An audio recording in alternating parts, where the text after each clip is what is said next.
jẹ́ ìdàrí ọlọ́ àsìkò tí ọlọ́run ló jù á fi àsìkò welcome yìí sí list wa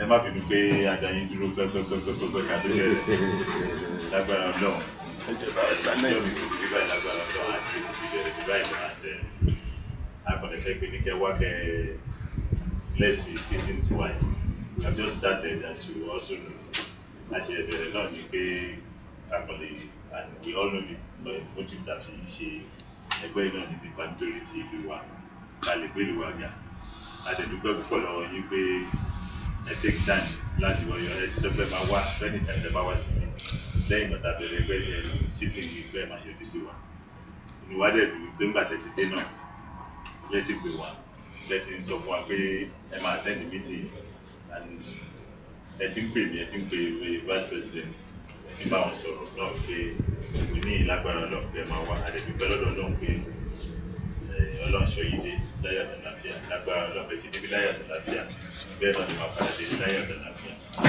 nílùú wà lágbára ọlọ́run lẹ́yìn tẹ́ máa wọ̀ kò ní jábọ́ mú ṣe làánà máa padà báyìí lé láyọ̀ àti àlàáfíà ọlọ́run àṣà wa àsìkò tí yìí náà adúpẹ́ lọ́dọ̀ ọlọ́run ó ń sọ̀rọ̀ àti dáadáa tó kù náà ọlọ́run tó bàbá wa ṣe àwọn àjáṣe dáadáa lágbára ọlọ́run gbogbo nǹkan tí ẹ̀ ń gbà ládùúrà fún wa torí gbogbo bẹ́ẹ̀ ṣe ń ṣe nílé tẹ́ ń ṣe ní ìta gbogbo ẹ̀ náà là ń gbọ́ mi but ó pẹ̀lú nǹkan tó motivate gbogbo ọ̀pọ̀ wa táwa bí torí a máa ń discuss ọ̀rọ̀ yìí gan ìgbé ìtẹ́lẹ̀ máa ń ṣe ní ilé tá à ń gbọ́ and apart from that gbogbo bẹ́ẹ̀ ṣe ní ìfẹ́ ìlú wa sí ní ọ̀kan gbogbo ẹ̀ náà là ń gbọ́ wọ́n sọ fún wa láti Nàìjíríà àwa náà ń gbígbà míì a máa ń pele láti bí táwọn máa gbọ́rọ̀ oríṣiríṣiríṣiríṣi bẹ́ẹ̀ ṣe ń ṣe ọlọ́run àtúbọ̀ máa fún yín ṣe ọlọ́run tó ń tọ́ yín sọ́nà kò ní ṣí ìlọ́nà lágbára ọlọ́run àgbà wa ṣe tẹ́ pé àsìkò yìí á sọ wá sí rẹ̀ á sọ wá sí rẹ̀ á ní fi àsìkò tí yín pàtàkì tó lágbára ìtọ́rí láti bá ń sìn the new dispensation tó ń ṣẹlẹ̀ sí ọlọ́run àjẹkọjá á dà fún wa ẹ̀yin náà dẹ̀ ní ẹ lè jókòó ẹ lè sọ pé yes ẹ dúpẹ́ lọ́dọ̀ ọlọ́run pé ní àsìkò yìí dájú wa for the time being ọ̀rọ̀ mi ò ní jù báyìí lọ.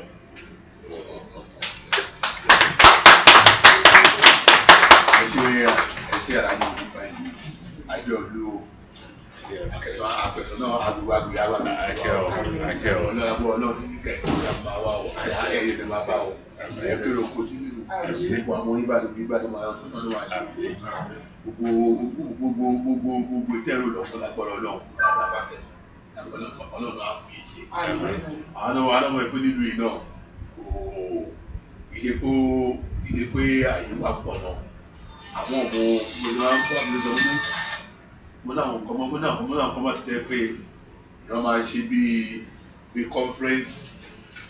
conference meeting máa wà pẹ̀lú ẹlòmíì mo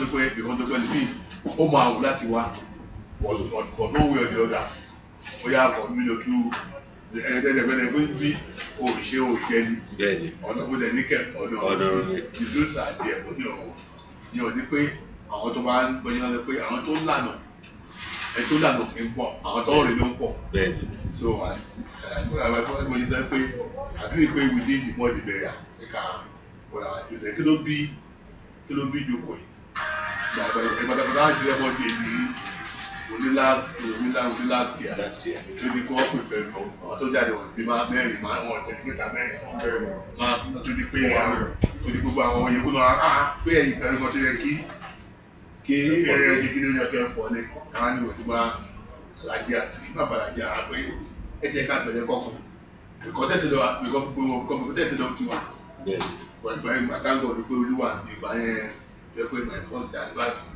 tó bá sì yá sí ìgbò tàṣí british ẹ̀yọ́ jáde gbogbo ẹ̀kọ́ tó kọ́lọ̀ ìgbà ìwà pàwọn gbẹ̀rún gbẹ̀rún àmì ẹ̀ka ní ìtàkùn lórí àtẹ̀lẹ́gbà ẹ̀ wọ́n bá ní bẹ́ẹ̀ tẹ́ pé àtẹ̀lẹ́gbà ní ẹ̀ ó ń lọ àwakọ̀rọ̀ lọ ọkọ̀ tó ṣe kí ní díẹ̀ ẹ̀mú nígbà tó náà tẹ̀lẹ́ pé ìpẹ́pẹ́ bá tó èyí tẹ̀ ṣe náà ọlọ́run náà kò yí lọ́wọ́ ìbílẹ̀ tó wọ́n náà méjì ọkùnrin wájú pé àwọn members àwọn tó ní wọn pẹ̀lú wọn pọ̀ lórí ìdí wọn pọ̀ lórí ẹ̀ bá wọn sọ̀rọ̀ náà ní àmì kò sí time but by August 30 àwọn àṣírí wọn di ìjọba tó jẹ owó ká má tu àwọn ẹni fún wọn ní bẹ́ẹ̀ yìí tẹ̀lé àwọn dáńtà àwọn irú àwọn ọ̀dẹ́sọ̀ ìkẹ́lẹ́ tó ẹ̀mọ́ tẹ̀lé lẹ́yìn wa àwọn sẹ́gbẹ́ àwọn kan tó wá kì í ṣe ní ju tiwa lọ àbí àwọn ẹ̀mú ìjà rẹ̀ pé yọ̀rẹ̀ wa kọ́ ní ìjẹta ọ̀sán tó ń wá àfẹ́fà wọn náà ọ̀dẹ́sọ̀ sí pé ọ̀pá àwọn ni wọ́n dẹ̀ ṣe nìkan tó kó sí pé àwọn èèyàn wa náà máa ẹ̀kọ́ lè ní wọn náà ní àti máa bá wọn sọ̀rọ̀ lẹ́wọ̀n pé ẹ̀yin tẹ́ ń ṣe náà ọwọ́ ìdúkú yìí ọlọ́mọdé àpọ̀jù ẹ̀ẹ́dẹ́rẹ́ òkú délé ọ̀nàbọ̀ náà báyìí náà ní ìlú àkẹ́sí náà nígbà tí náà àwọn àmọ́ gbàtíwájú náà yà máa sọ́dọ̀ dáadáa. àṣẹ o. so mo nínú nínú àkọ́nà tó gbé apáàdé àdúrà náà ni nígbà tí ní gọ́ọ̀mù náà wọlé àwọn ti Amẹ́ríkà wọ́n ṣe síìtì tán pírísìdọ̀ tó kó náà dání ìgbà àti ẹ̀ṣẹ̀ náà pé wọ́n sọ nípa ọ̀rọ̀ ìpẹ̀rù náà olópọ̀ ìlú bẹ́ẹ̀ ní ẹ̀yọ́ ṣe dé gbogbo ẹ̀ náà tọ́jẹ́ kí ó jẹ́ kan ìyẹn kó tó àṣírí gbogbo lókè tábàtà lè pé gàrí táàdì láwọn tó bá lè pè é àgbà ojú wa tọ́. àgbẹ̀kí ọ̀kan náà ga bẹ́ẹ̀ ni pé ìgbà ìgbà kúlẹ̀ o. ẹ ṣeun sá ẹ ṣeun sá ẹ kó àtúntò rẹ.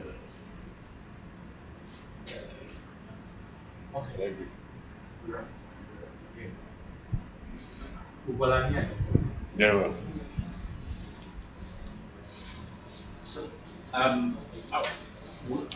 we are on item 5, which is they're expecting the people. Àwọn ará Akẹ̀sán wọn tí sin bí báyìí wọn tí I think àwọn náà kò ní. So I'm a skip in here. We will now go to developing relevant patriotism and productivity. We're talking about the project. See, our best shape. So the last time that meet, I think we sent 3 people to come back by 3 different projects. Yeah. So you'd like to any feedback on that aspect. Nǹkan tí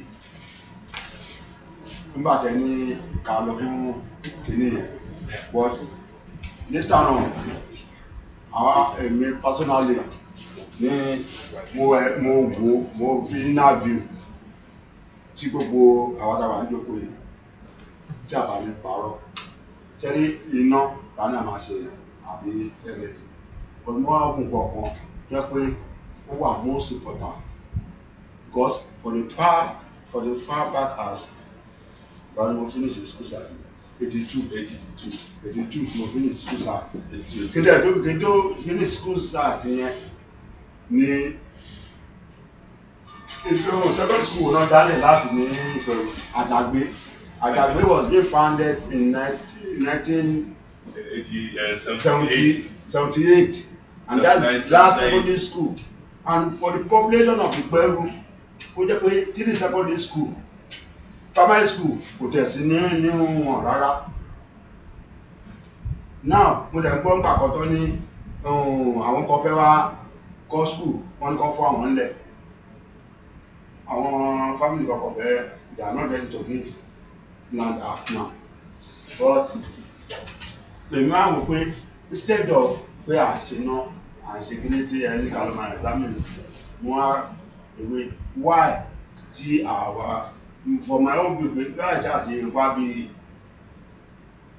2 million kàrà bí acre bí 3 acre or 4 acre then wọ́n á lè kọ́ school because population wa ó ti pọ̀ jù and then we still have only 3 secondary school ìyẹn ní ó bí eléyìí máa sọ pé àwọn Ṣàgámù pọ̀ jù wá lọ ẹ̀ àbí kíní kan because secondary school tó wà ní kíní àwọn community wọn ẹ bá ní ẹ máa ní ẹjọ́ àbúlé community kíní kan community primary school secondary school ní nǹkan tó jẹ́ population wa rẹ̀ ní Ìpẹ̀rù á ti pọ̀ ju pé wọ́n pé secondary school mẹ́ta ló máa wà ní Ìpẹ̀rù for my own view wọ́n á wò pé tí àwa mi ta bá lè wo owó yẹn kàwé rẹ̀ tẹ́pẹ́ nǹkan tá a lè.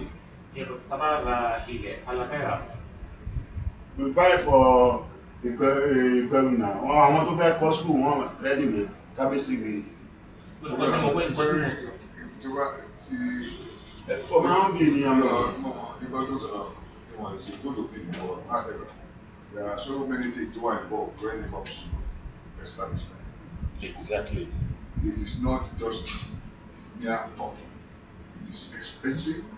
One, to recruit the teachers, maintenance of schools, laboratories is not easy. You see, usually when you have a good intention, you know, community, you want so many things to happen at the same time. It's easy. So to basically say 20 studies in terms of education, how many students? So that's your people call needs me. It's easy. I can't get for you to so it needs. So you go okay, we saw this issue. So I believe the appraiser will be shape in terms of this. It's easy. Because you say one lakh classrooms, for example, carry the class apostolic to the Perusi. Say over maybe 30 in the class, say 40 students will do position. All those things you need to put into consideration. That requirements power. If it's double classroom, local need additional classrooms, it's different. But when to establish a new school, it is expensive. And you need to be careful because so many things you might go through government approval. Oh, that school, we see, but now, even I know that no student go wrong, they still go through many things. Most of them kindergarten will get off. It's not every private one. Let's talk of secondary school. You only my opinion here on the Nigeria need law. Fact, so you can tell about what listen, you know, is the director of the education, so you can brief him up. Okay, but you must Bó ni ẹ tẹ̀ lọ ẹ bá pè lórí nọ́mbà Topic council yẹn náà ló bí issue ti library council nípa. The issue for we just started and we have a limited number one resources. Exactly. And we need, even if whatever we are going to do should be something that is impactful. However, it's not something that we have to maintain. The library itself. The library will maintain it. Exactly. We can.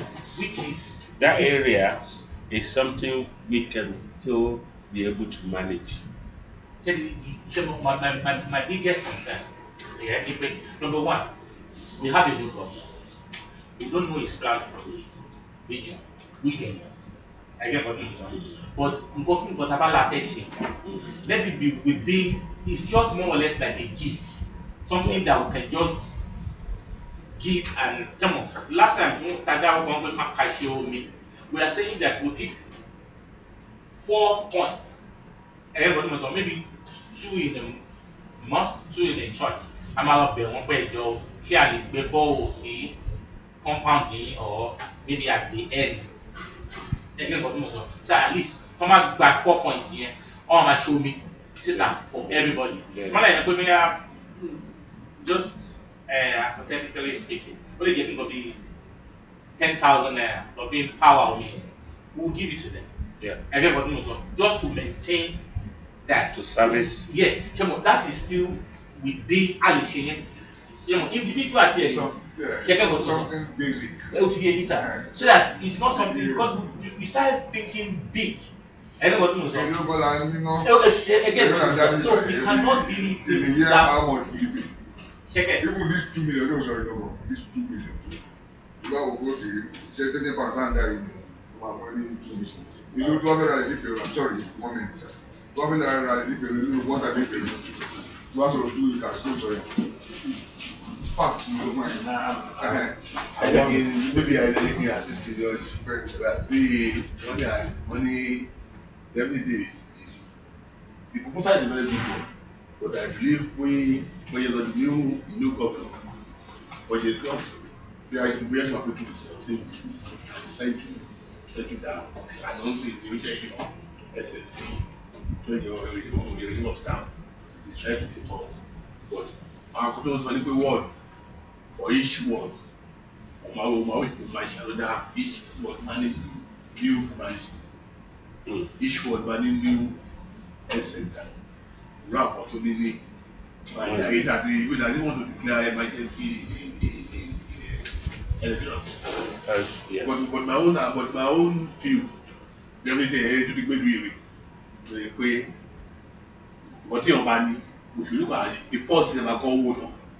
Exactly. Put them your best one.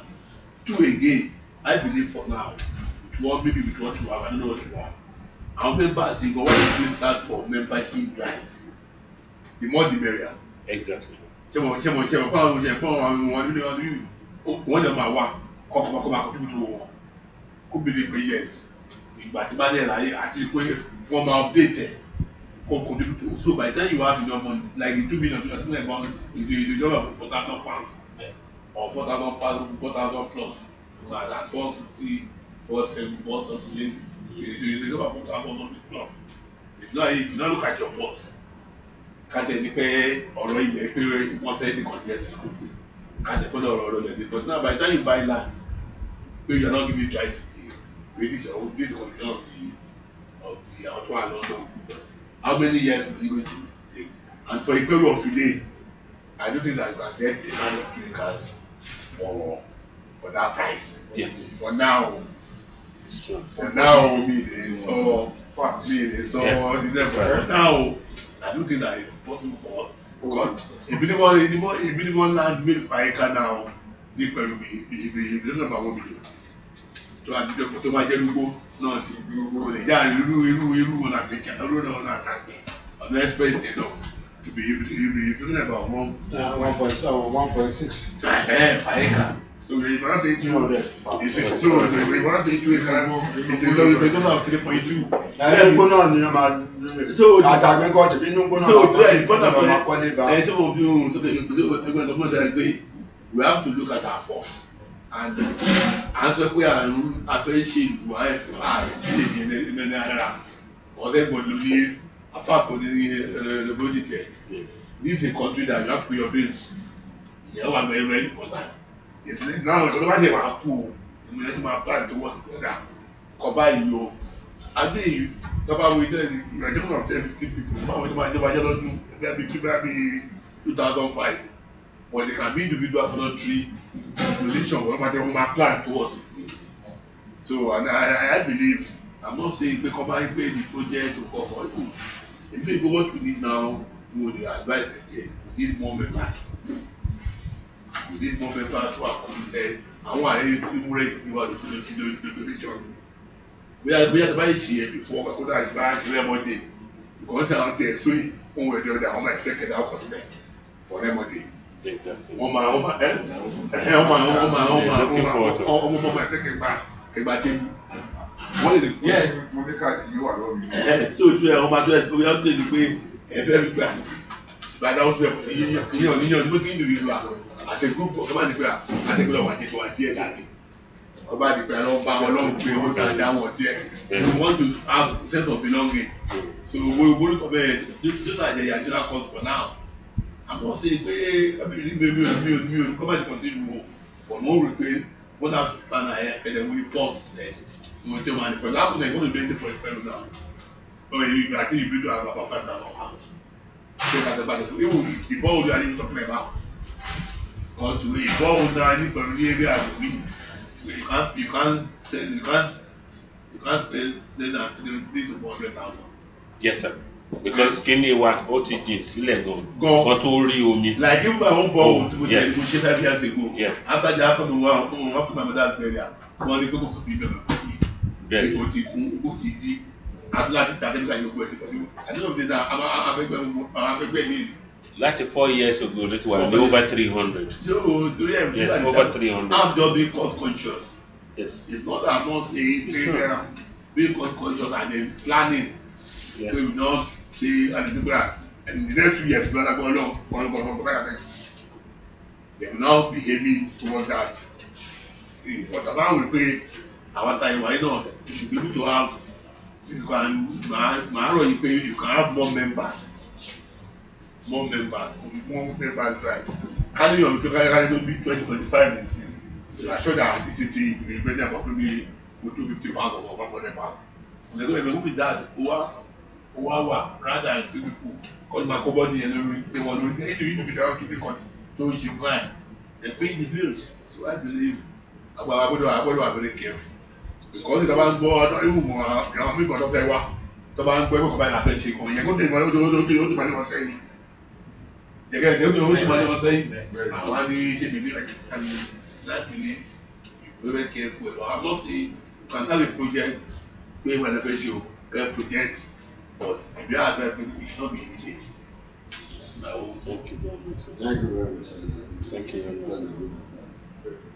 very much. Yes, sir. Later I will pass some more for the second time.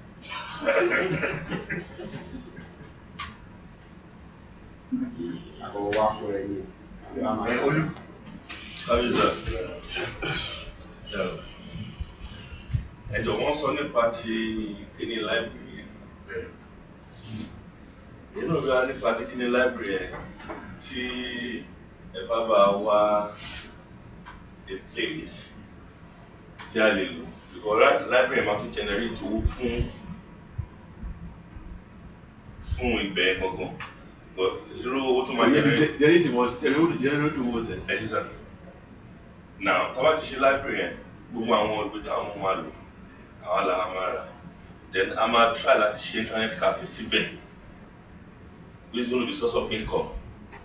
Tó máa sanwó àwọn tó bá wà bẹ́ẹ̀. Then a máa tún náà ní àwọn photocopy machine.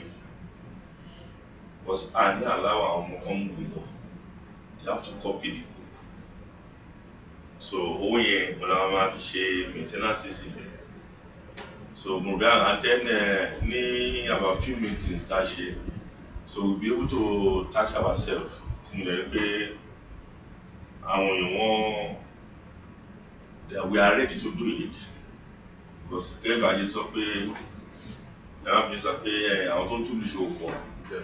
So we are ready to do it, but all we need is pé Kabakabi is so company source of the place okay I'll leave money be in the can láti ṣe library to start with.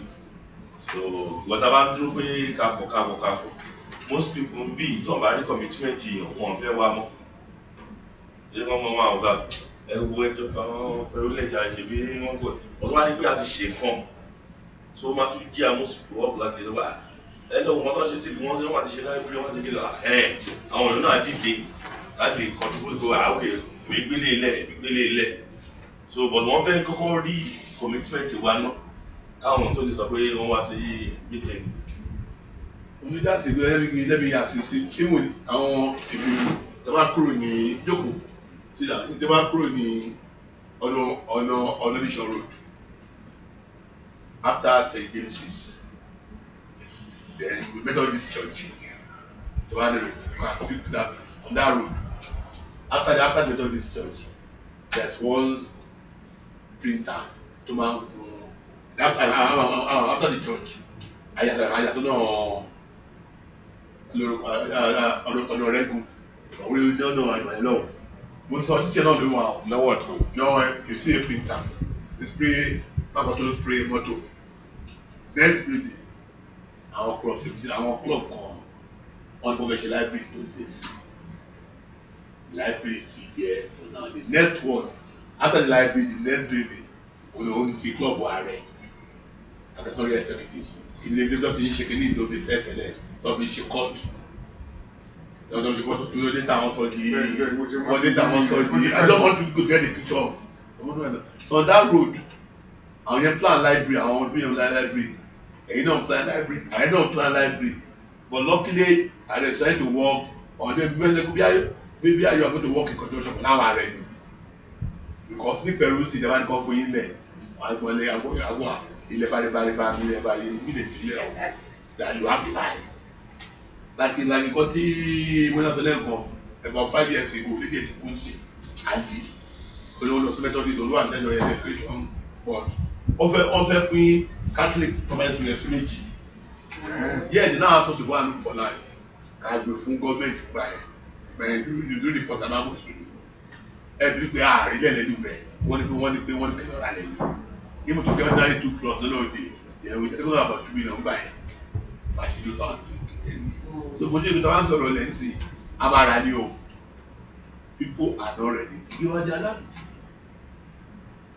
so èyí náà pé kábíyèsí pé èmi gan ralẹ̀ kábíyèsí mo ralẹ̀ tí mo nílé tí mo ní everything for example like irú ẹ̀yìn palace there's a place there tó ti máa ń lọ gbá bọ́ọ̀lù kọ̀ọ̀kan ibẹ̀ ilẹ̀ ìlú ni but wàhálà táyé ṣe lórí ẹ̀ sí pẹ̀lú capitalization náà tó láwọn ẹbí kan ló ní nínú ọmọdé ẹ̀sẹ̀ gbogbo ibà ìgbogbo ìṣù ẹ̀ àwọn grandfather ní gbogbo pàmì dàpọ̀ but àbí wọ́n á ní pé lọ́wọ́ àìpé ló bá ní pé lórí nǹkan 10 years pé you can claim tàbí mo ní agree but this is 9 plot of land ẹ pé fún wa ní ìtẹ̀ máa kẹ́ fún 3 plus péré ẹ wá fún 3 plus káwọn mú 6 bí a yẹn ṣe pé 2 plus àwọn àtàyè fún wa those are the type of things we over even go and we are even planning another one high court that is approval and we didn't chief judge that ambassador koko she try to give us either high court or one kind of one done and planted then yaba the relay or farm plan with aloko but luckily about Muslim kábíyèsí àṣìbí ẹ̀dùn àyẹ̀dẹ̀ nígbà tí lọ wọ́n wọ́n tó máa fi kọ́mọ́ sí ẹ lọ wálẹ̀ ẹ máa kọ́lé magistrate ẹ máa kọ́lé ẹ máa kọ́ pípẹ́ ẹ máa kọ́ ọdún pé ẹ̀kọ́ sọ pé ilẹ̀ nìkan lọ wá pípẹ́ ẹ̀kọ́ sọ fún díẹ̀ ní pé ìlú ẹ̀ ní ló máa fi kọ́ máa yìí so those are type of things advantage ti a ní for now nìyẹn but to get land problem ó wà pẹ̀lú it's an issue. kò sílẹ̀ ọkàn wọn láti ibi ìṣọ̀ yẹn lọ láti ọmọ ìṣọ̀ yẹn mọ́ sí kò sílẹ̀ mọ́. kò sílẹ̀ mà ní gé wíwò gan òwe ló kàgbé airport tó ń bọ̀ wàhálà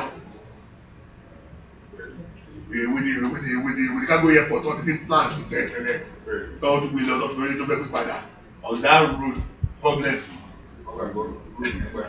so yẹn ní ẹni fún pọ́ńtà gbọ́dọ̀ sọ pé there is a library tó wà in progress sí unless you and do èyí kẹ́yìn àti àwọn ààrẹ kẹ́yìn wò dá well èyí ló fẹ́ ṣe lé àwọn ẹ̀yọ́ ti ní government commitment wọ́n ti bá federal government sọ̀rọ̀ gbogbo yẹn wọ́n lè wọ́n àti wọ́n àti tí wọ́n àbí àyàbí ìdá bẹ́ẹ̀ bá ṣe yẹn irú photocopy kọ́ ọ̀dẹ́gbọ́n lè ṣe bẹ́ẹ̀ you can get a place to put those spots that you can even generate because that business is not bigger like àwọn ọ̀dọ́ fi dábìí ẹ̀ tí wọ́n ti bá wọn sọ̀rọ̀ wọ́n ti bá club yẹn sọ̀rọ̀ pé wọ́n ti dàgbà àti ìdá ìdá late 70 wọn wà lágbára ẹ̀ mọ́ we are talking to them to release that place pé àwọn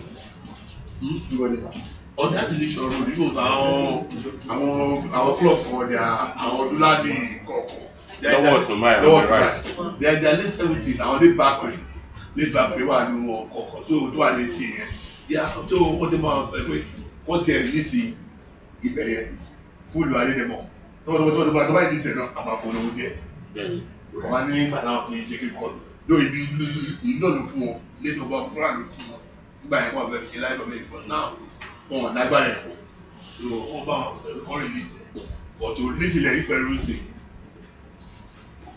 lórí ní iṣẹ́ òun ṣe ni pé tó bá ṣe yẹn ìdílé bí ètò project and so your part of you can get part of yes maybe about half plot from that place to do the photocopy and all those you get my point yeah. Okay o plan so that you can work in conjunction together then you go try to maybe that is what we'll still resort back to make it quite effective in time. We've identified a spot now. Now, for the reality to come down, we just have to go along with what he has said. Because at the time, it's not that the place is being used as of today. no. But we have But I put a structure. Take another plan for library. exactly. Yeah. I think for now, like We can still work in hand with that we area. should, for me, Yeah. we should abandon projects and Focus on pursue on membership plan. Membership plan. Everybody knows about get membership. If we have, for example, 30 people coming, £30, 30 people every month. Yes. Again, God knows of. We get £300. Again, God knows of. So £300 in a year. We're talking about 3,600. 3,006. Yeah. Okay. And even within those 30 people, if we talk about any project, again, we And have the tax. individual voluntary tax. again, so we will do all that. But because for example, say, okay, we are talking about, let's talk about, okay, I mentioned life risk. Let's give it 5 million. We are only 10 here. Everyone knows that. That means probably each one of us will pay $500,000. Everyone knows that. And without contributed $500,000 each person. Shall pay in 3 months, 6 months time. I'll have a borrow. And do I get back pay? I have my own personal thing, that is it. But if we have more people, what do you need? When you walk, everybody don't know. I always use my mother-in-law as an example. She has 12 children. When she was sick, each child took a month off to look after her. Each child, 1 month off. So by the 12 months here, the last one, so she in January here, what did she were entitled to another holiday? What did you look at? Mom, wow, too much mistake to more people. I need to have more. She understand what because we warm up on long. Imagine if my baby actually only have one child. Yeah, my mother sick. The third child, yeah, well, she cannot bear all those burdens. So, and that is the problem. Right now, I think, like what Kabiyesi said, let her focus on the drive. Invite more people. Let's call them. Let us at least if this is more few people there, we can still call. We are having a meeting. Why are you not coming?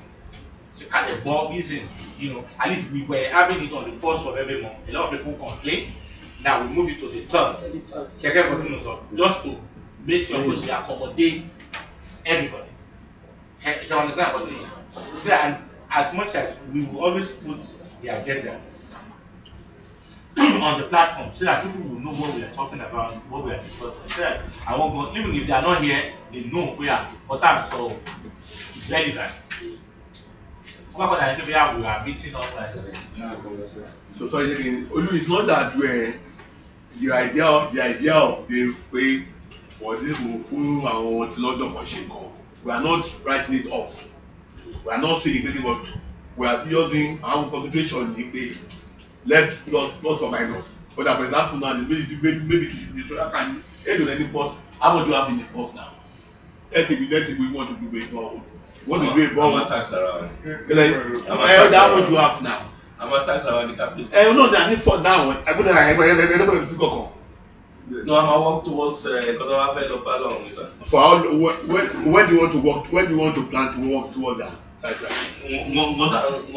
Gẹ́gẹ́ bí plan was the last minute as well. Yeah.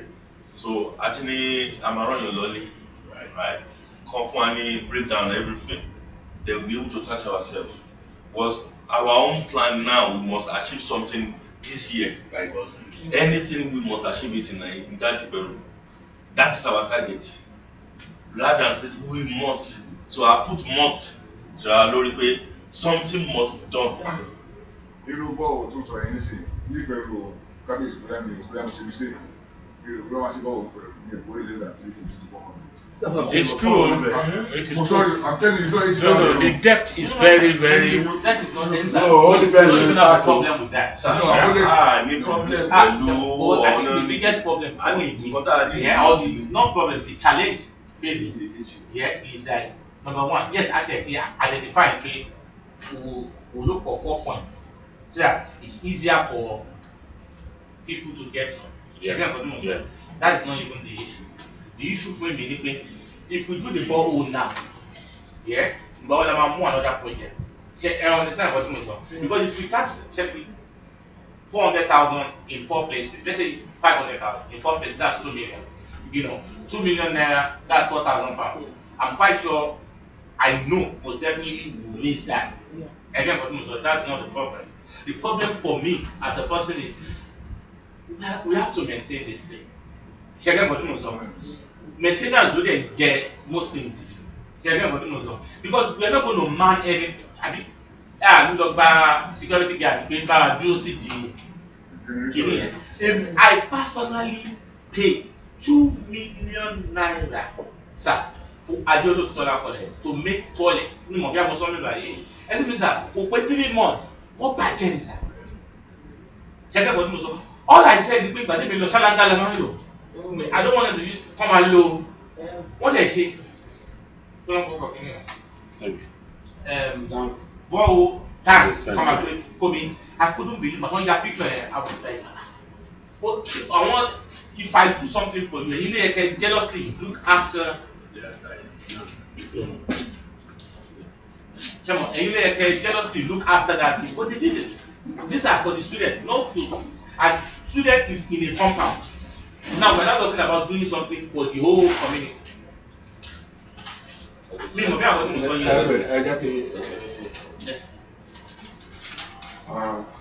Nǹkan tí èmi kàn nínú ìgbòho tá à ń sọ yìí ni pé èmi á fẹ́ kó jẹ́ pé if we want to embark on any project it should be our project. I understand so tí a máa lè sọ pé àwa la ṣe kìíní báyìí la lè ṣe máa ṣe on behalf of the community and at the same time èmi gẹ́gẹ́ bí lára ọ̀rọ̀ tí kábíyèsí sọ náà I will support it in a way pé I need anything big for now. Ìgbésẹ̀ tá a ti gbé láti ilẹ̀ ó ti dá. For example sin inú bàtà ń sọ̀rọ̀ the last meeting or mímọ́ meeting yẹn la sọ pé bó tẹ̀jẹ́ pé gbogbo aláré àwọn school àwọn primary school yẹn náà bó tẹ̀jẹ́ pé lára àwọn páànù tó ti jò àbí lára àwọn páànù kan ṣáà mọ̀ pé school kan nídìí bóyá láti bí sí bí irú owó yẹn ò lè ní wá lára ibo òkè o roof tó tẹ̀ ń jó ìyẹn jẹ́ ká bò yẹn náà tá a bá ṣe yẹn mo ìbílẹ̀ pé inú whatever ta nílẹ̀ for now agbára yìí dé kò ń ṣe pé wọ́n ní àwọn àgbàlagbà ló máa ń pòwe kọ̀sà wá ní àwọn ló máa ní kíní ìkéré olè ló máa ní kòtò gẹ́gẹ́ bí òwe sáré ní sọ ní káwọn I understand we can embark on something small because tábà lọ sọ pé gẹ́gẹ́ bí gbogbo nǹkan tá à ń sọ yìí sí nǹkan tí kò sí kọ̀tà something sí tó báyìí lórí owó ni gbogbo ọ̀rọ̀ tá à ń sọ yìí sí 50 million bá wà lẹ́yìn sí tàbá gbé 50 million lẹ́yìn sí the next 1 month tàbá pé pẹ̀lú pé kí ló ń ṣẹlẹ̀ àwọn ibi tó dé rè so but instead of tàbá fi sẹ́ pé a máa kàn máa wò níwò pé káyè máa kójọ there are some little things tó jẹ́ pé tí wọ́n need tí kò dẹ̀ involve too much money táyì lè ṣe tó máa yìnbọn pé ok o school tó tẹ̀lé problem yẹn wọ́n tẹ̀lé ti ṣe kìíní yẹn ọlọ́run ṣeun àti mọ̀ pé yẹn ti kúrò bẹ́ẹ̀ nìyẹn a sọ pé a fẹ́ bẹ̀rẹ̀ school àbí ọ̀pọ̀ mẹ́rin àwọn school mi lè wà lọ́kọ̀ lè jẹ́ pé bóyá irú ìtànsẹ̀ sí bóyá exercise book náà need ta lè afford láti ṣe pé ok exercise book mélòó ni wọ́n máa ní 100 ok ẹ ra 100 yẹn fún owó ẹ̀rì tàbá yìí ṣe with that àti ní recognition pé àwọn ti London náà wọ́n ti ń ṣe nǹkan báyìí àṣẹ bí school tó ń ṣe àwọn ará London náà ló ṣe ṣọ́dọ̀ bí ẹ̀yìn sìn so gbogbo tí à ń sọ yẹn is a very good kidney bet it involves a lot of money so but at the end of the day we can start from something small nǹkan tí èmi rí bẹ́ẹ̀ nìyẹn bẹ́ẹ̀ tá a máa ń gbé ká máa sọ̀rọ̀ ilẹ̀ ká máa sọ kìíní so àwọn ajẹ́pẹ́ àti tó tán ajẹ́pẹ́ àti tó tán nìyẹn nǹkan tí èmi rí nìyẹn bẹ́ẹ̀ ni sà. ọ̀dà àwọn àdúgbò project ẹ̀ma project our health center àgbẹ̀ láti ẹ̀dùn mọ̀ palace the health center go and do to room there because the doctor our nurse tó wà níbẹ̀ orí bẹ́ẹ̀ni lọ́dún sùn if you really want to do a project àbújá one room let's say pé you just put a room bíbí èrè náà nípa lọ pé àwọn doctor tó bá ń ṣe náà ètò ọ̀tàbá àwọn nọ́ọ̀sì o wọ́n máa ṣubẹ̀ ọ ẹgbẹ́ àti ẹgbẹ́ àwọn náà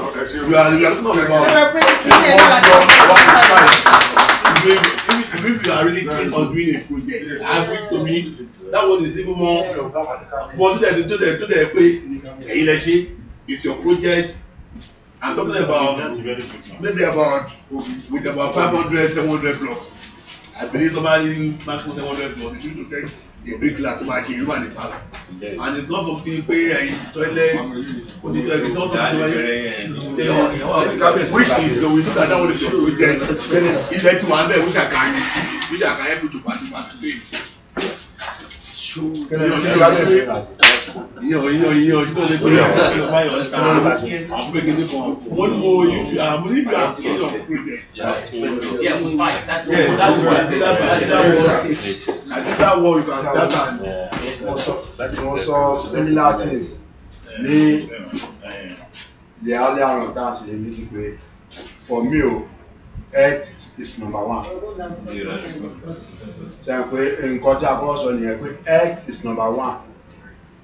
Tí ilé alògbọ̀rọ̀ kò tẹ́mi kọ́kọ́ sọ nìyẹn pé ẹjọ́ ẹni ẹgbàdún náà tí èèyàn máa jáde àbẹ̀wọ̀n máa ràn lọ́wọ́ but tí health bá wà àti àwọn student afẹ́kítà fún iná torí ní school míì gan ẹlòmíì kò lè rán ọmọ asic kò lówó tó máa fi ṣe kíní but tó yẹ pé lọ́ọ́ ṣe sọ yẹn tí wọ́n bá lè ṣe nǹkan tó yẹ pé òkú lálẹ́ rà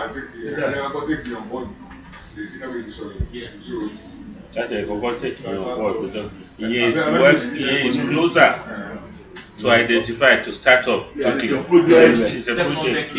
Yeah. This is your project Exactly. and And this is ours. Yes, to see people like they contribute to the land there. You know, Health center. Health center. that will balance. You can get one or two there. Dispensary àtijọ́. Dispensary ayé àtijọ́ function. Dispensary tó wà lọ́wọ́ sí. It's not a primary health center. Primary health center. But now what I'm saying is pé àwọn nurses and doctors wọn orí bench náà sún wọn ready to assist. So you can do a project in that place. Àwọn náà ló ṣe léyìí. And then tó bá bímọ ń bẹ̀ and do a page was man. That's the pioneer. Yeah. So if you now do a room or two there, I think we'll do by law. A room here can get me a suit. I just more of a convenience for them. I get it. Yeah. No.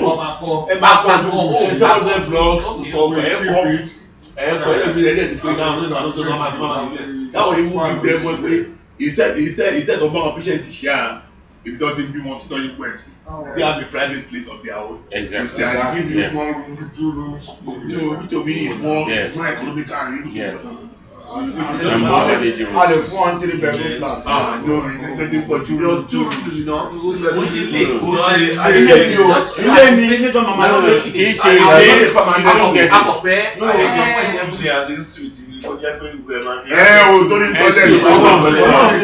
That's exactly. Yeah. 2 room and suite is okay. We beg and we go for the one. The money depends. Just a chair. One night. I just have to say the bed made a number needs the It bed. depends on what you want. Okay. We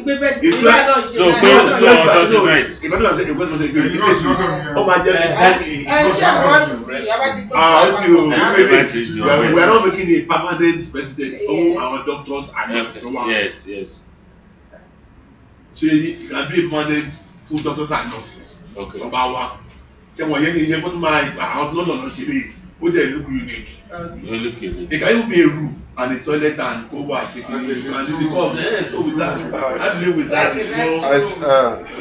Ẹ ṣeun gan sa ọlọrẹ adé apẹlẹ orí bàtà apẹlẹ tẹsán it's a good idea tí ẹ fún wa and that is part of the project tí and discuss lórí nípa ká provide the exercise book for school ká ṣe what do you call it ká ṣe health center and then the funny project is I think we embark on it before the end of the year ọlọ́wọ́ fún wa ṣe so that's me pé being our father so we don't need to be kama nípa àwọn lé nǹkan tí ò àwọn náà wà bẹ́ẹ̀ nǹkan báyìí náà fẹ́ ló ń jẹyà ló wà nípò tá tó ń jẹ wọ́n yà kí lè fẹ́ ká ṣe nǹkan báyìí nìkan wá ṣe so gradually àwa náà àti bẹ́ẹ̀ dà ní pé ká máa lé project tó yẹ pé year to year a máa abandon ẹ̀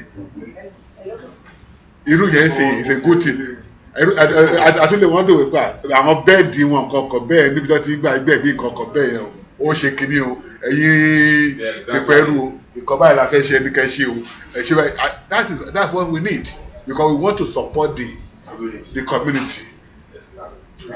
We start from somewhere carry pay nǹkan báyìí ló ń ṣẹlẹ̀. Thank you sir. Nǹkan wáyé mo ṣe ẹni mi sọ́jọ́ ṣe pé ọ̀rọ̀ ilẹ̀ ti kò sí wàhálà bẹ̀ kò sí pé yọ̀ọ̀lọ́ra rẹ̀ lọ́wọ́ kò sí pé yọ̀ọ̀lọ́ra rẹ̀ lọ́wọ́ yọ̀ọ̀kọ́ nǹkan tó máa suggest ni pé nísìnyìí àti ní project the cost of that project òun ni kẹ́ bá wa wọ́n fẹ́ but àwọn olè àmọ́ kankan tá a fẹ́ tó máa ṣe bẹ́ẹ̀. a máa ṣe bẹ́ẹ̀ síbẹ̀ ẹ máa ṣe fáàmù sínú bẹ̀ ẹ máa ṣe bí ẹ ṣe sí kọ̀ọ̀kan sínú bẹ̀.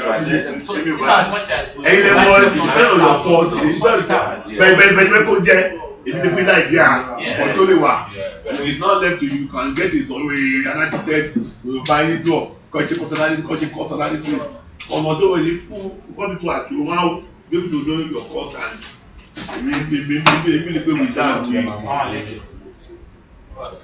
èmi ò bá kàn suggest ni pé instance sí kábíyèsí máa wà too easy láti gbé ní kábíyèsí wọ́n máa too busy láti gbé ní káṣọ bí wọ́n máa kò kìíní but fortunately a ní brother wa kan bí jẹ́ pé òun náà so irú yẹn bẹ́ẹ̀ yẹn tó bá lè bá wa wo kìíní yẹn òun náà a ti ní idea fún ti kábíyèsí sọ́ọ̀sì àti nígbà tó a ti ní idea torí òun náà mọ gbogbo ẹ̀ mọ everything nípa a ti lá idea sí so tó bá lè bá wa wò wípé kí la lè ṣe lágbára Ọlọ́run nígbà iléyá which is by this time next month àwa náà ti máa múra àti máa lọ sí ilé so before then wọ́n á ti bá wa wò sílẹ̀ tẹ́bí náà bá délé professionally kìíní mi nípa ọ̀rọ̀ lílì náà ṣe so àmì àyè survey by profession so àáwò gbogbo ẹ̀ tá a bá wò nǹkan tó bá máa necessary láti ṣe àti àjọ agree then if possible gan pàpà máa àyà sketch ibẹ̀ so tá a bá ya sketch everything so you sort of jẹ́ pé á look more meaningful tá a bá délé so àṣà ìfẹ́ ọ̀pọ̀lọpọ̀ ìdádó is not gbọ́dọ̀ pé a máa fún yín lẹ̀ ẹ máa kọ́ ni o not do it cannot the whole building ma just tell you no the whole building yes not the whole building o we have to do your own a máa jẹ building tó máa kọ yín o àti bàbá ṣe tọ́ máa kọ ló máa kọ yín o. ṣé mo ilẹ̀ yẹn náà tó bá jẹ́ pé ní eventually tá a bá rò wípé ní a máa ṣe 2 rooms a ní toilet a ní kọ́kọ́ ní kíníkan bó jẹ́ 3 rooms a ti rò wípé ní bó máa ṣe rí ni a kú sí paper nítorí nǹkan tá à ń sọ yìí a kàn sọ ni a fi sí paper pé yàrá kan this dimension kìíní kan a ti ṣe gbogbo ilẹ̀ a ti ṣe dimension everything sílẹ̀ if possible no papa a ṣe cost so pẹ̀lú ìsọ̀nà àjọṣe. ẹ wọ́n ṣẹlẹ̀ ẹ̀yẹ́ ká fúnra wa challenge ṣé wọ́n mú sọ yẹn challenge kan fúnra wa ni pé ilẹ̀ tí kábíyèsí fẹ́ fún wa a story building làwọn akọ́ síbẹ̀ ó dẹ̀ máa jẹ́ 2 rooms that's the challenge we must find it. So it be the 2 rooms. Yes. No. 2 rooms. No, actually, that's a story building could just be a section like Kabi Salary. Ilé tó lè fún wa ní ẹ̀ka táwọn ìbéèrè ẹ̀ka fúnra ti challenge.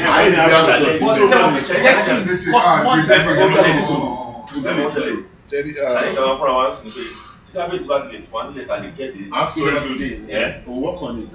A máa wá donation jáde fúnra wa.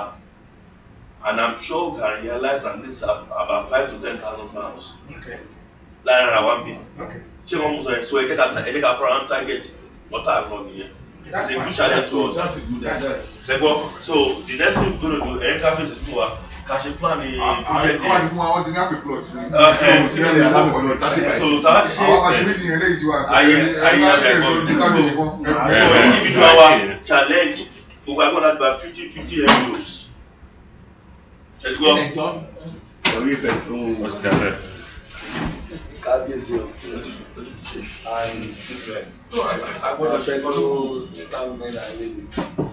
Àwọn olóṣèlú gbà very very happy láti wà láàrin ilé ẹ̀mú tí because ó dàbí pé ilé ni mo wà wàhálà iná ní kásá sọ orúkọ yìí sá.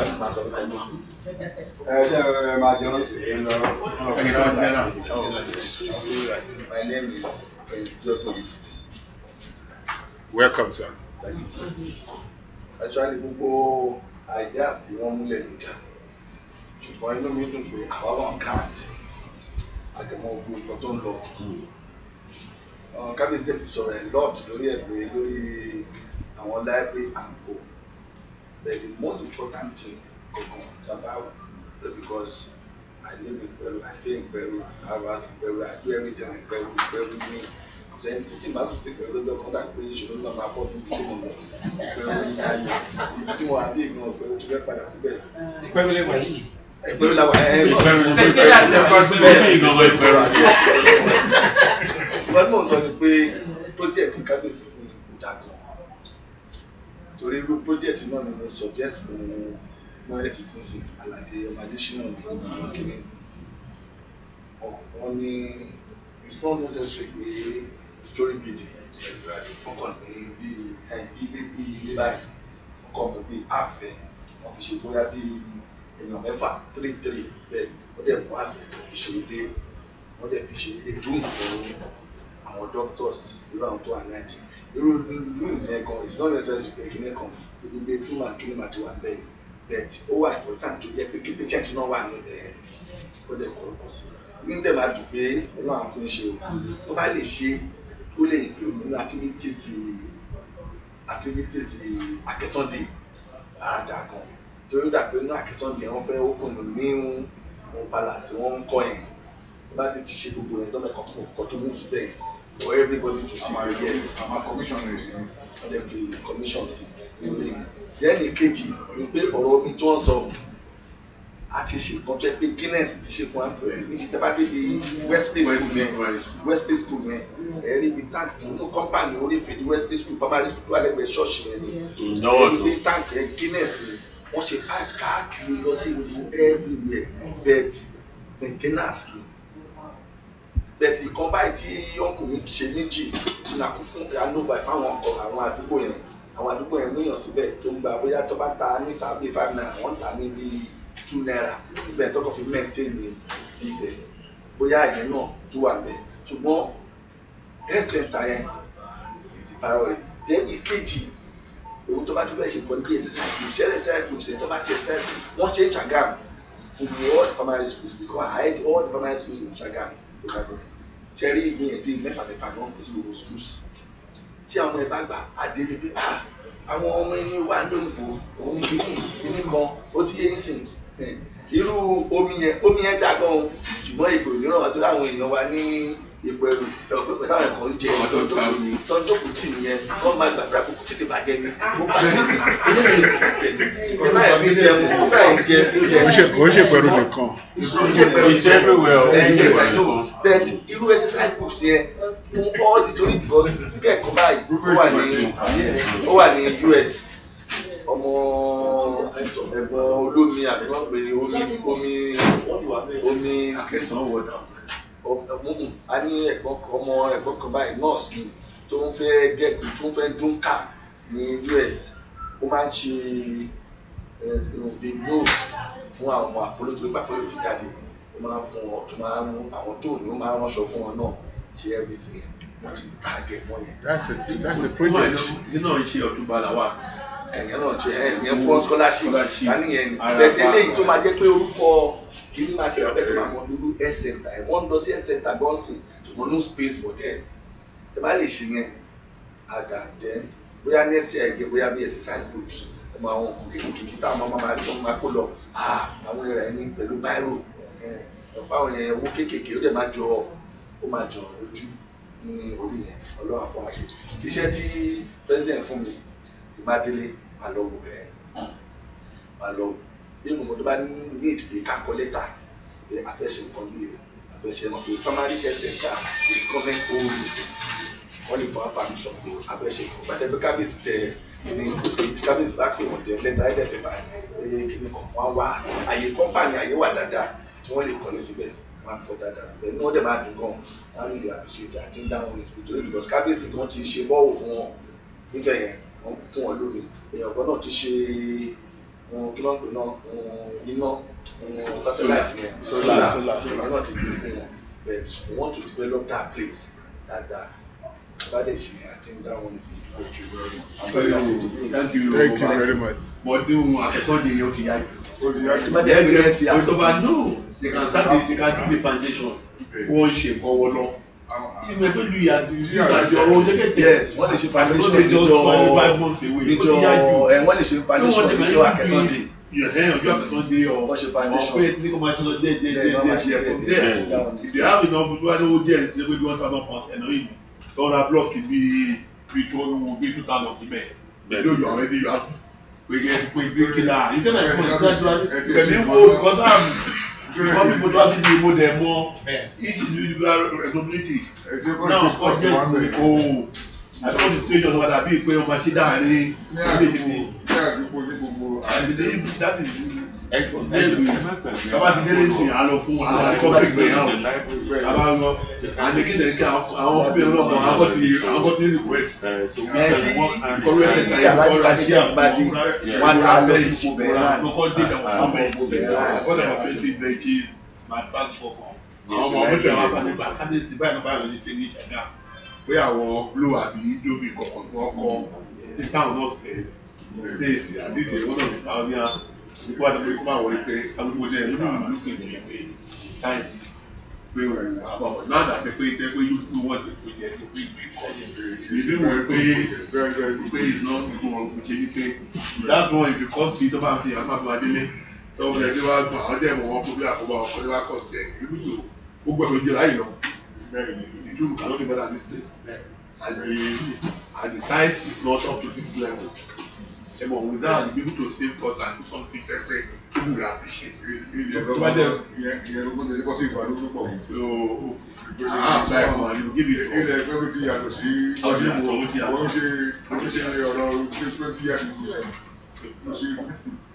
So, sir, thank you so much for your conversation. And moving on, I would like us to discuss the coming Ishokon Day.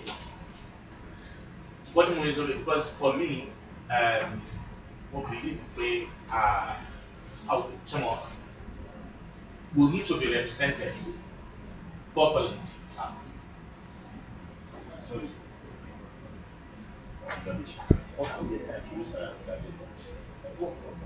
No, we play the general. Everybody man, one word is No, we need to introduce each other. Everybody. But general just for formality. But everybody be more. So that on that day we will go in and force. What are our plans? Ṣoúnjẹ lọ síbẹ̀ kábẹ́ ṣoúnjẹ lọ síbẹ̀ ṣàfẹ́ obviously wọ́n ti mú car we have a ticket here which it admits only one person and it's £25 each. So we need to know we have 20 tickets.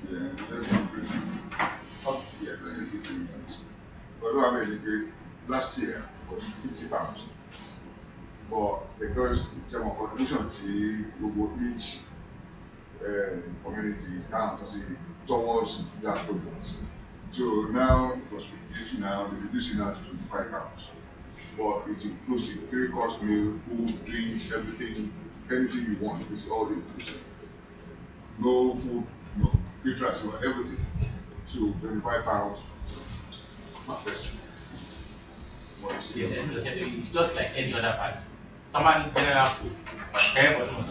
Ibi tí àwọn máa jókòó sí yẹn. Yíyún kan tó bá kò bá tiẹ̀ jẹ́ smoked turkey, ṣẹ́gẹ́ kan tó mọ̀ sọ, or maybe just pepper soup, we still have to provide it for just our own members. Yeah, like fish and salad. Oúnjẹ tó gbé fún general. Ṣẹ́gẹ́ kan tó mọ̀ sọ. Number one, only general. Last year we had issue. No, general don't get ṣe tó bá ti di pé kìíní àjọ ṣe wa ni you be having some cause ẹlòmíì abọ́sílẹ̀ bí bẹ́ẹ̀ ẹlòmíì abili pé ẹlòmíì ẹlẹ́gùn wà. ó lè má jẹ nǹkan tí wọ́n fẹ́ lórí. ó máa jẹ ẹsẹ̀ you get my point that's why I'm not saying general food is not but you be able to plant no matter how much pé àwọn eléyìí ìkéde àwọn ẹlẹ́gbẹ̀lẹ́gbẹ̀ oúnjẹ yẹn láàyè wọ́n náà yìí last year I'll give you another example àwa ní abamisílẹ̀ àwa náà fún ní àwọn wọ́n kó ní kìnìún àìkèbù ní àìkèbù wọ́n kó wáìn kọ̀ọ̀kan fún wa bìí pé àwọn àkó wáìn fún àwọn ìyàwó báyìí tó bá débù láwọn làwọn kan ní kọ̀ọ̀kan àwọn àìkèbù àìkèbù lọ́dọ̀ àwọn ọ̀dọ́ ọkọ̀ wa wọn náà kó fún wọn ìgbẹ́ni wọn náà kó wọn náà kó lọ́dọ̀ wa náà kó fún wọn because it's a general thing tọ́ba ní pé ó dàtí bá dàtí àwọn ọ̀rẹ́ àtẹ́ńkàtì tó wà lókè tán pọ̀ jù àdúgbò ní àmẹ́gbọ̀dì náà ẹ̀ ní bí at the same time and ẹni nìkẹ́ ó lè ó ètò dèdè ó lè bọ́lẹ̀ sí ní sáà fọ́tò kíní kó lè wù ní bomi tó ń lọ. ìjọba ẹ̀kọ́ ní sáà ìtẹ́kọ̀ títí ẹgbẹ́jọ́ ó lè pàtó tàbí máa ń ṣe irú àbòsí sí olùkúlà àti ẹ̀ máa gbé dání trọ́fì ẹ̀ àti àìsí ẹ̀ sẹ́gbẹ̀ẹ́ ẹ bá ń jẹ́nara kìíní ìgbà tí trọ́fì kìí bá ní tó máa kó trọ́fì kìí ẹ̀ jáde.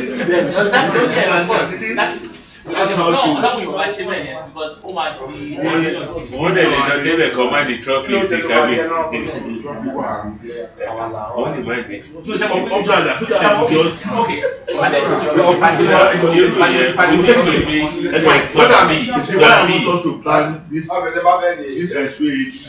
àbí àrẹ̀mọ́ lè dídẹ̀ because it's likely because of cough so ní dá kó wá wáyé pa àtàjẹ tiẹ̀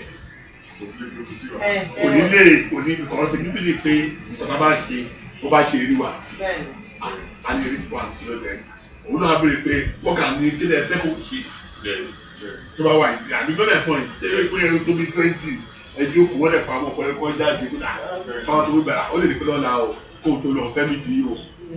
You get my point. I mean, you look at them, but if you do scattered and that plan, you get my point. I know that sorry to say, all in one Shagam, and Shagam is not one town. There are plenty of them who are doing budget to go down and say, "Oh my, pay it." But if they see us as a town, or we are one Fana, or we are one Kenya, or we are one Bishop, we should have more organized, and that is my own. We should plan ahead, we should plan, plan ẹ̀dẹ́ kókó tẹ̀ ẹ̀rí wa kójó ìfọ̀nà kójó dára wá lọ́la o tó ga ẹ̀dẹ́ ká pàdé nípa ẹ̀ ọ̀fẹ́ ẹ̀dẹ́ tó bá àwọn ọmọ pẹ̀lú àwọn tó tẹ̀lé kí a lọ́ba sọ lọ́wọ́ ìṣẹ́ yóò tẹ̀jú wọn náà ọ̀ ìjọkọ̀ àwọn pẹ̀lú ọ̀fẹ́ ní ìtẹ́ o kìíní kankan máa ń pè náà. We have some questions to ask him if you give some feedback and compare. So like I said, sorry, I'm coming to continue on. I'd like to tẹ́lá dé ṣọ̀wọ́n a máa bèrè pé wọ́n máa fún wa ní kókò tó wà lọ. Débi wọ́n ṣe ṣe níbẹ̀. Exactly. Ẹ̀jẹ̀ ẹ̀jẹ̀ ṣe ṣé òkú ṣe pé ẹ̀kọ́ máa dúkù sí ní sheet number yìí. Ṣùgbọ́n kan sọ̀rọ̀ náà máa fi débẹ̀ aláìjì. Yọ̀rọ̀ ẹ̀ tó yìí. Ẹ̀kẹ́ ẹ̀kọ́ níbi ìsọ̀kún lẹ̀ so a máa bèrè fún tébù tiwa yìí.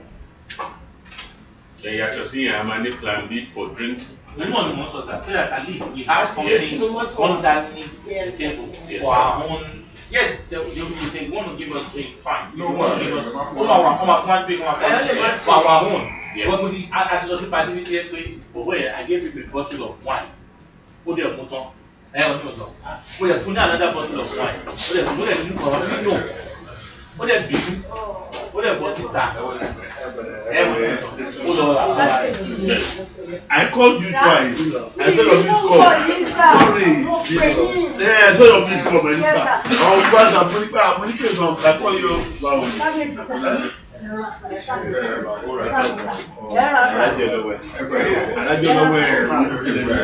This is our own general techniques by ICDA.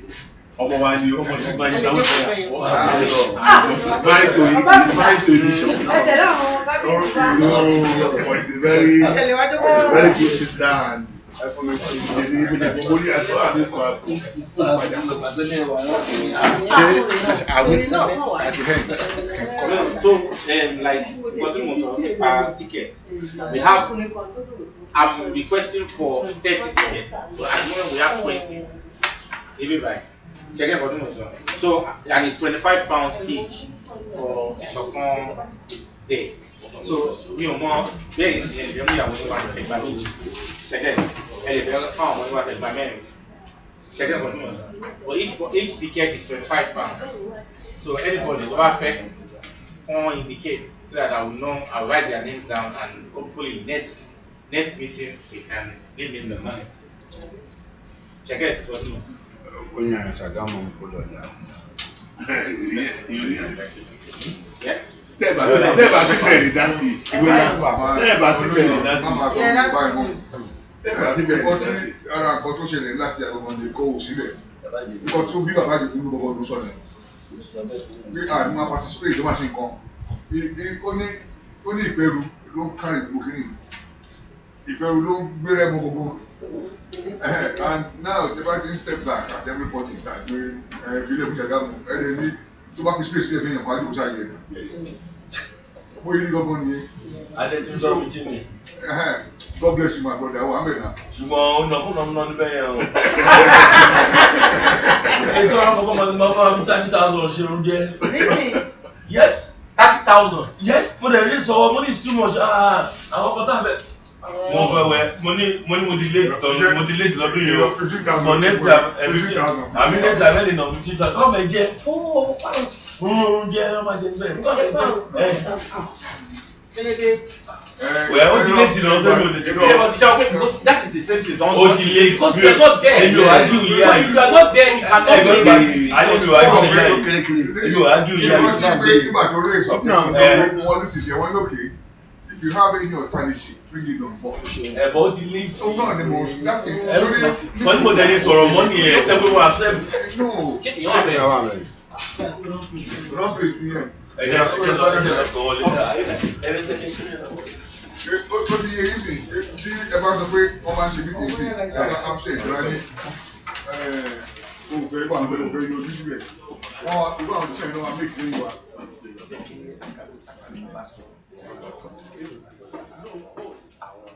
Lórí ẹ̀ tó bá yẹ pé àkàrà everybody wà pẹ̀lú máa ti gẹ́ta ẹ máa gbọ́ tó yẹ pé wọ́n máa mú àkàrà fún gbogbo everybody ni ó mì pé àkàrà yẹn nàìjíríà ló máa ti gbé wá ọ̀gbìn bíi wọ́n lè pè é fún yín ní 40 kìíní bẹ̀rẹ̀ tí tèmi bá ti gẹ́ta kò sọ pé tó máa gẹ́ta àkàrà yẹn má ti gẹ́ta àkàrà yẹn oníkálukú lè gbé lọ sílé ẹ̀kọ́ lọ kọ́ba aràn látọ̀ tó bá ti mú àdírẹ́sì tẹ́lọ̀ àpò òwe bàbá yẹn kò wá to were less.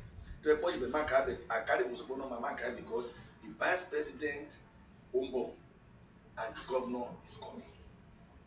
So it is then House of Rep Umbo. Then Baba de Blasi and was supposed to material Perumbi, who wanted to draw Mama Jadu Mama London. All these things, Capu, Takari was to come and Daka Muloto, Taba Muloto Mani, Iberagati, come on, my position. Ṣé wọ́n gún ọkùnrin sọ̀tọ̀ pé wọ́n fi identify pé àwọn ìpinnu eléyìí. No man, Pátá ẹnìkan ni that's fine. Ẹ̀kọ́ sí everybody náà máa ní ọ̀dẹ̀ ẹ̀kẹ́ náà máa ní tiẹ̀ náà. So everybody á wà ní èmi dẹ̀ fọ̀nà tẹ́tọ́ bá àwọn bá fọ̀nà tó Nàìjíríà wọ́n ní wọ́n fẹ́ kó wá sí ilé àkáǹtì àmọ́ bí fẹ́ fà àkàbẹ̀ ẹ̀kọ́ nípa ọ̀fẹ́ wà àpò wà ní ọ̀rọ̀ bring it down. Any other thing before we continue?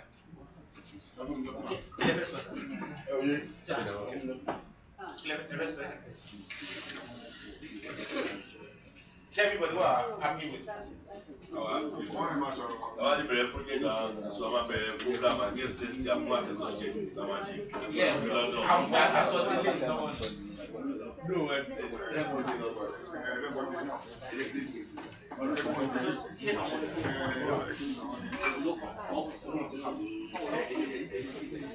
wọ́n ló jáde wọ́n ní tent change their special case all the members wọ́n ní tent wọn wá dúró the president of that club ló sọ̀rọ̀ on behalf of everybody wọ́n ní wọ́n dé àwọn ọ̀bọ̀ aṣọ ọjọ́ ẹ̀ wọ́n dẹ̀ sọ̀rọ̀ àjọ dẹ̀ explain everything wọ́n dẹ̀ the club ẹ̀ dẹ̀ donate like the one they did last year they donated àwọn ọ̀kadà àti sọ̀rọ̀ council for the market lọ́dà pé Káàbọ̀ káàdà jẹ́. So security, patrol. Ṣe everything àwọn vigilante tó ń lò irú ẹ̀yìn sìn but one must represent the place or everybody. Wọ́n wà lẹ́yìn wọn as chairman wọ́n sọ àṣẹfún ló ń jẹ́ pé iwájú ìpínlẹ̀ máa ti sọ̀rọ̀ iwájú gómìnà àti àmúlé gómìnà sílẹ̀ máa ti sọ̀rọ̀. I think that's nǹkan tó ṣẹlẹ̀ nígbà ìkẹ́rù báyìí gan ni. nígbà tí ní chairman wọn kọ̀ rò pé. No, the UK chapter. The UK chapter. But it's now left UK chapter. Ẹ máa sọ pé ẹ ti pẹ́ kígbà. Come on, to our everything. I believe, and the reason why I say why is the reason why I don't know before that time about that's the reason. Why we have donation go? So we see what you see why we are using the club. Why we are using the club. Àkọ́kọ́ promising note. I don't mind doing bad. They dey padà mọ́. They will not be blaming NCDA pé àwọn ti gbowó wọ́n ní kí wọ́n tó gbà kí wọ́n ṣe lè and people that just don serve ìlú ni. Insult gan tí wọ́n rí gan ju pé kì í rọrùn. Bẹ̀rẹ̀ àwọn ti gbowó kan àgbọ̀ṣọ́ náà wọ́n ṣe kíní kan wọ́n ti bá kọ́tí. But then now you have a project àfọwọ́nífà ìgbà táwọn UK ṣe kọ̀ọ̀kan báyìí náà donate o. Everybody ló máa rí. Wọ́n á bẹ̀ pé ẹni kúrò nínú nǹkan tí ìlú máa ṣe. Ó lè ṣe pé lọ́wọ́ ìwádìí lọ́sọ́kè ìwádìí rẹ̀.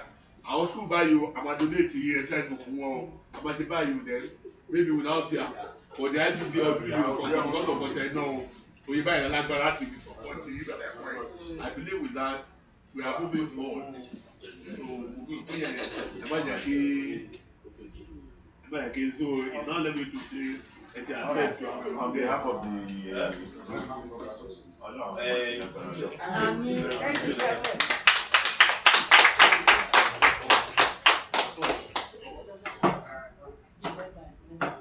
Thank you very much. It's always last Saturday. It's always last Saturday.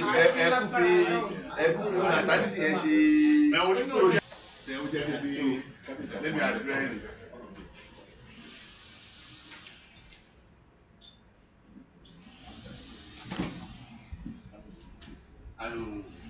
Mo adúgbò lọ́wọ́ pé nígbà tí ìlú pẹ̀lú náà because people are complaining like fẹ́ lóṣèlú like ló dáàdì tí wọ́n kú lọ jẹ́ ìlú those days my thousand ló ṣe kọ̀ọ̀kan pé wọ́n ní pẹ̀lú ipá wò tiẹ̀ rí àwọn orí àtọ̀ kó ló di pé wọ́n á sọ kó wà nígbà tó bọ́ ṣe wà ń dáyé wà ń báyé náà ṣá náà láyé wà ń sìn àdẹ̀dùgbà àdọ̀ ọlọ́run bẹ́ẹ̀ gbàdúrà àdúrà àti gbọ̀ngbọ̀n. They put the passion food. And so, even àfàtàrọ̀ ìgbọ̀n ó pèjú bá mi sọ pé òun lọ sí palace. Ìsọmọdé àti kọ́ni go to palace now. Àkọsí ẹ̀ ọjọ́ kan ló bá àbúrò mi pé ipa mi kábíyèsí jẹ́ pé gómìnà wọ palace lọ sí ọgbọ̀n pé ká ní pé àlọ́ wà ní Abẹ́òkúta ọ̀dùn kan tó palace máa wá. Wọ́n á ní pé òun lọ palace wọ́n á ní mo ní pé ẹsẹ̀ mo lọ ní máa travel ní kọ̀ọ̀kan. Ìdáhùn sí àgbà pé kọ̀ọ̀tún wà lórí òun pọ̀ and tẹ́kùn ní kọ̀ọ̀kan wọ́n kọ́ ní kó lọ bò ní pé ó yẹ òun ò rí mi ní democracy pé òun wà pé gómìnà wọn pé ọba tó ń lẹ̀ ní ẹ̀kí nípa ọ̀pá máa ní mo báwọ̀ pé pàtẹ́mà ní ìpínlẹ̀ àwọn ọmọ ìgbé ìgbà onídàásí náà ẹ̀sìn. The point I'm trying to say is that a máa fàdúrà rà lọ́wọ́ ìkọ̀ ó lẹ̀ pé ó kò ó mú ọlọ́run pé kí ìlú yẹn kó padà ń gbà jù wá kí yàtọ̀ wà. Because tẹ́ bá rí pé ìṣùgbọ́gun because we have two candidates lọ́jọ́ mọ́ wa we cannot put it we are able to end of them ti pẹ́rù mi bó ṣe wọ náà we keep on praying pé kí ni ìṣàkóbá kúrò ní ìpẹ̀rù ní we thank God ọlọ́dẹ gbà ọlọ́dẹ fún wa ní ìtẹ̀pẹ́ àti ìtẹ́ pé ìkọ́ni wọn ó náà gbà fún wa I believe with prayers and our own cooperations in the next 2 years ìlú yẹn cannot be because now ogun as a person ìpẹ́rùgọ́lọ́bìsì ẹ̀wà olùkọ́lọ́bìsì àbọ̀ náà wọ́n ní trial this year ó máa operate ìpẹ́rù àpékò kọ́sábẹ́kọ̀tà abẹ́yẹ́ kó olú ẹsẹ̀ bí ọ̀fìn ọ̀kọ́ olùkọ́ ẹ̀fà sí pẹ̀lú ẹ̀bí ọdún function mi lẹ́kọ̀ọ́ kó o lọ kó o attend even about 3 or 4 days ago àwọn south west governors wọ́n ṣe summit ní Ìbàdàn wọ́n bá wọn lọ kọ́ VP ló pè é kó máa pé kó wọ́n yí pọ̀ pọ̀ l'Abuja àwọn believe the VP from Ikenne wọ́n from Victoria the same local government their corporation kò máa rí bí wọ́n máa rí yẹ and with what we are seeing now as our security system ó ti wà ìbí ó ti improve ju tẹ́lẹ̀ lọ because now we have about 300 tanks ní sípò wáyé ìkọ́ wọn wá jùlẹ̀ ìkọ́ wà ní Wema Bank ìkọ́ wà ìkọ́ patrol so because ọmọ ìpèbí tí ibi gómìnà bá wà ibẹ̀ ní government house bẹ́ẹ̀ so ó jẹ́ kí ó fún wa ní security were able to have some advantages fẹ́ pé kí àwọn ọ̀dà down then the solar night náà ọdún ṣe solar because one of our products àti ọjà alẹ́ wọ́n máa ṣe solar fún wa òdìyàn ọdún pé with time before àwọn ọmọ ìgbà ọba ṣe solar then the tree solar náà wọ́n ti di kí wọ́n ti wà lẹ́yẹ pé ó fẹ́ kọ́ fi tẹ̀pẹ́ tí wọ́n ti wà ní àwọn ọ̀rẹ́ náà máa wá abẹ́rẹ́ pé kí náà lè ṣe fún kí náà lè ṣe mọ̀ these are the these are the plus for us pípẹ́ at least pípé ilẹ̀ in the other areas náà ilẹ̀ pẹ̀lú náà ó ti di gold and by God's grace even the people told me pé Chicago airport dàpọ̀ gbọ́dọ̀ ṣe o ló gbá sí so Chicago airport náà sì ó ní plan kó máa ṣe only no matter ó tẹ̀ one of the projects tó máa kìíní kan gbọ́dọ̀ Chicago airport ó tẹ̀ pé we are advantage so we have the two express lines the two express one on this side so ó fún the Chicago airport the edge ọmọ àwọn Igbo yẹn ọmọ Hausa so I believe with that ó yẹ nínú planning for the people to come and support them nígbà gbéga dání wọ́n ti gba approval up to 90%. Wọ́n ti gba everything gbà bẹ́ẹ̀ yẹn but the governor tó wá gba àdúgbò dání ó kọ̀ láì pé mo tẹ̀ láì wá ṣá wọ́n náà wà pẹ̀lú pé PDP ni wá akéde fún mi that was fine then because every day kama yẹ PDP tẹ́ ẹ bá pay wa náà aṣọ position àbí so àbí Chicago airport is coming back and they are on legal kejì náà we are trying to kà á mọ́ wa náà few of them lágbára ọlọ́run àfún wọn ti ẹ̀ bọ̀ few of them we want to make them adájọ́ ọjọ́ máa jẹ́ because we have applied for an high court for everything àti fún wọn tó wà ní drawing wọn tó wá fún inspection the CJ èèyàn wa ní ó wá fún inspection wọn tó wá fún inspection wọn tó wá from the high court will be at the back of the civil sector. So but now what they are now saying that we should do the Ilemayi Ile George and so we should pay about Ile George about Ile George so we time well but already they do not approve for the even when the last to wa gbọ́ ó tún wá rọ̀yọ̀ wá the chief judge say registrar pé kọ́ wá wo ibi tí ilẹ̀ tán ní àràbà náà òkè máa ṣá kó wá tó I believe with that gradually pé ọlọ́run bá tó pé àkójú láti kílù yẹn kó mú fọwọ́ and the big picture and commission of the body market pé fún ṣe market Ikenne pé market pẹ̀lú ní ọkọ̀ so I believe with that ẹgbẹ́ ọlọ́run gradually and the governor too wọ́n ti gbé kíní padà àwọn groma ti gbé gádà nẹ́ẹ̀fẹ́ wọ́n ti padà so wọ́n dẹ́ àṣà Monday ọ̀la wọn máa bẹ̀rẹ̀ iṣẹ́ now for ṣe dúró